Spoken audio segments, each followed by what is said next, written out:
La fille n'arrivait toujours pas à ouvrir ses yeux. Ces jours-là, la fille rentre à la maison en se posant des questions. Juste en entrant chez elle comme ça, son papa lui dit, mais c'est toi si chaque fois que tu arrives, tu viens avec 2 personnes. Et puis quand vous entrez, les 2 personnes-là disparaissent. Qui sont ces 2 personnes? La fille dit, maman, je suis toujours seule. La famille, deuxième partie arrive. Partage, abonne-toi. Tu ne rateras pas. Partie 2 de l'histoire. Et donc papa insiste en disant, tu viens toujours avec 2 personnes. Les 2 personnes avec qui tu viens, c'est qui? La fille ne savait rien dire. Le lendemain, elle se réveille. Comme d'habitude, elle va voir son copain. Son copain, cette fois-là, ne dit rien.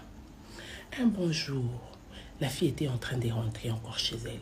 Le papa voit la fille et demande à la fille, arrête-toi. Qui sont les 4 personnes avec qui tu es? Personne ne voyait les 4 personnes à part son père. La fille dit, mais papa, qu'est-ce que tu es en train de me dire? Je suis seule. Et même la maman commence à se poser des questions. Mon mari est devenu fou. La fille entre. Le lendemain, elle dort. Le lendemain, elle se réveille encore pour aller vendre ses boudins. En allant vendre, c'est là qu'elle croise un monsieur. Le monsieur là, apparemment, c'était comme un prophète. Le monsieur lui dit, arrête-toi. Pourquoi tu as beaucoup de charges comme ça? Pourquoi tu es chargé à ce point? La fille dit, comment ça je suis chargée à part les boudins que j'ai déjà pris à la main? Ça ne pèse pas. Le monsieur dit, va chercher un serviteur de Dieu qui va prier pour toi et te décharger. Je t'ai vu entouré des esprits. Tu es entouré de 13 esprits. La fille dit, ça commence à être sérieux. La fille quitte. Comme dans leur parcelle, il y avait une église. La fille entre dans l'église, commence à pleurer et dit au pasteur, s'il te plaît, papa prie pour moi. J'ai croisé quelqu'un qui m'a dit ça. Du coup, le pasteur a commencé à prier pour la fille. Ils ont prié avec les autres membres de l'église. C'est là que le pasteur lui dit, ces temps-ci, tu es en relation avec un homme. La fille dit, oh oui. Cet homme-là, c'est lui qui t'a connu. C'est le premier homme qui t'a connu.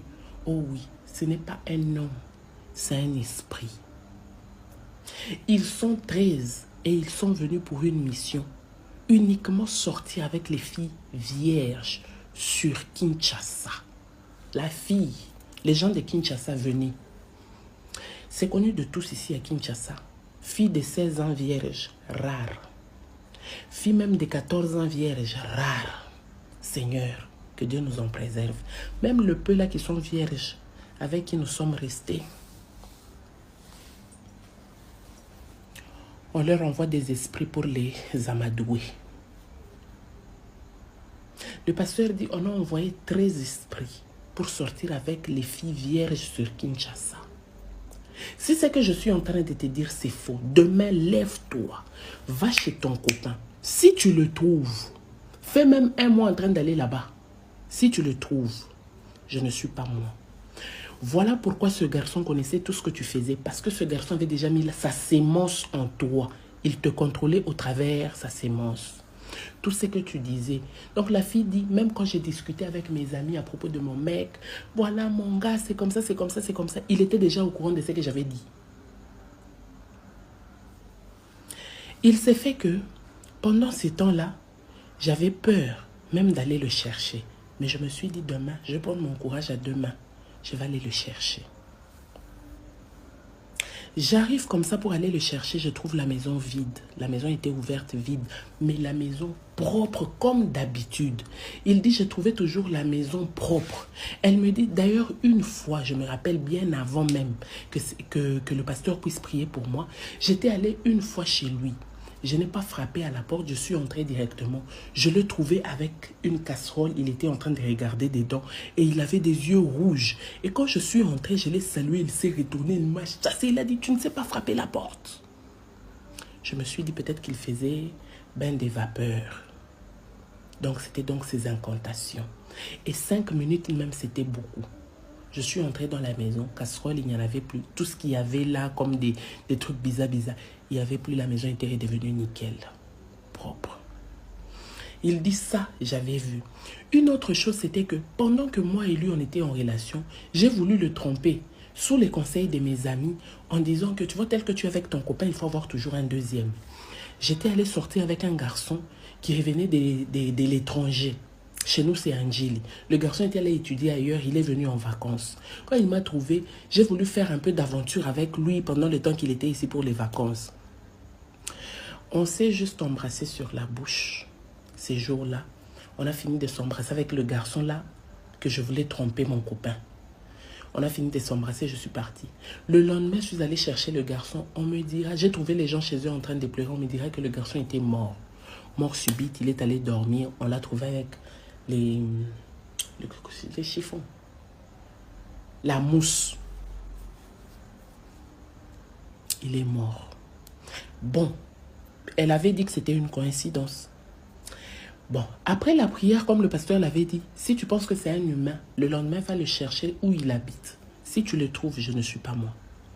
La fille part là-bas. Normalement, cette fille-là ne l'a jamais vue avec un ami. Peu importe, il est toujours seul. Il n'a jamais parlé de sa famille. Le gars vivait comme ça, on dirait qu'il vivait seul. Et toutes les fois où la fille allait chez lui, la fille le trouvait toujours à la maison. Et quand la fille arrive chez lui à la maison, il trouve encore la porte ouverte. Il entre, il cherche le gars n'était pas là. Il contourne partout dans la maison, le gars n'était pas là. Deuxième jour, il part pendant un mois. Le gars n'était plus là. Même dans la parcelle, les voisins même a demandé après lui. Mais ton copain, ces temps-ci, on ne le voit pas, il est où? Le bailleur qui dit, mais même s'il a déménagé, il ne pouvait pas laisser sa maison ouverte comme ça. Hein? J'ai sa garantie. Donc cette maison-là est restée comme ça jusqu'à aujourd'hui. Personne n'habite dans cette maison par peur. Personne ne va louer dans cette maison. Et du coup, la fille a eu peur. Les mois se sont passés. Elle s'est dit, bon, que je retourne à ma vie normale. Après les prières et tout. Elle est tombée encore sur un homme qui est venu de la France. Elle a eu la chance d'avoir les benguistes. L'homme qui vient de la France, l'homme lui propose le mariage. Il se présente dans la famille. Ils prennent même la date à laquelle l'homme devait venir prédoter. Avant la prédote, l'homme dit, est-ce qu'on peut Mougou? La fille accepte. Je n'ai connu qu'un seul homme dans ma vie, on peut Mougou. Arrivé au Mongolie, ils ont bien Mougou. La fille, elle est rentrée. Le soir, on appelle la fille, viens vite à la maison ici de chez ton copain. Quand elle arrive comme ça, non, ton copain. Juste quand tu es parti, il s'est lavé, il voulait sortir avec ses amis. Il est tombé devant la porte. Il est mort. Donc au moment où on te parle, il est à la morgue. Et la fille pleure, pleure, pleure, ça passe. Plusieurs mois se sont passés. Elle passe encore à une autre vie normale. Elle dit peut-être c'est des coïncidences. Elle tombe sur un autre monsieur. Le monsieur l'aime. Vous-même, vous connaissez les hommes de Kinshasa. Il t'aime, oui.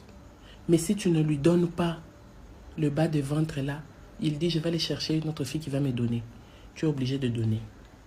Du coup, la fille donne à ce monsieur-là aussi. Le monsieur avait une terrasse. Donc, elle avait maintenant l'habitude d'aller laisser même ses boudins-là à la terrasse. Ils ont Mougou dans l'hôtel. Le lendemain matin, la fille est rentrée chez elle. Le monsieur aussi. Donc, en fait, le monsieur a déposé la fille chez elle. Le monsieur est rentré. En rentrant, le monsieur connaît un accident. On appelle la fille, commet un accident. On appelle la fille pour dire, ton chouchou ici a commis un accident. Et il est décédé, le troisième homme. Et la fille se rend compte qu'elle ne pourra que faire des victimes parce qu'elle avait porté ces monstres de cet homme. La fille pleurait à chaudes larmes. Elle dit, je suis au bout de ma vie. Les gens pensent que je suis folle. Je ne suis pas folle. Je me pose des questions. Parfois, je parle moi-même en cours de route. J'ai prié, j'ai beau prier. J'ai demandé la délivrance. J'ai demandé à Dieu pourquoi ça n'est arrivé qu'à moi. Qu'est-ce que j'ai fait? Où est-ce que j'ai failli? Les gens, le dehors est risqué. Aujourd'hui, on ne fait plus du mal seulement aux gens qui sont Djanjo, même aux innocents.